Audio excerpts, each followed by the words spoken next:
Sisi tunaendelea kuletana pamoja na kujenga chama chetu. Uhai wa chama ndio yadi yetu, ndio ngao, ndio silaha ya Chama cha Mapinduzi. Na ninaposema uhai wa chama, tunaelewa sote, maana wote sisi ni viongozi.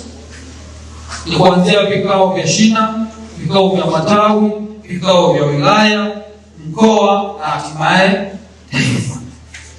Alizungumza katibu akasema, ninataka mkatoe kalenda hizo za vikao zishuke mpaka chini, kwa sababu tunaamini tusipokutana na kufanya vikao CCM inaparanganyika. Sisi moja.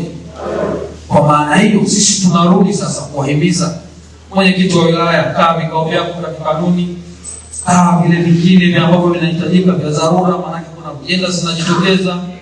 Kama hivi sasa madiwani unakuta wameshaona kumaliza kazi, waite haini kikao, waambieni ndio kwanza kazi imeanza. Kwa kwanza kazi. Lakini pia tunawakumbusha ulipaji wa ada. Lipe ada, msione kwamba sisi sasa uchaguzi umeisha basi silipi. Na sasa tumeshaanza kujenga historia moja kwamba chama hiki mimi nitalipa ada kipindi cha uchaguzi kama nagombea. Sio hivyo. Ili uwe mwanachama hai kwenye chama hai, ili lazima utimize haya. Uzuieni vikao. Faeni sare kama mlivyovaa hivi, mnapendeza.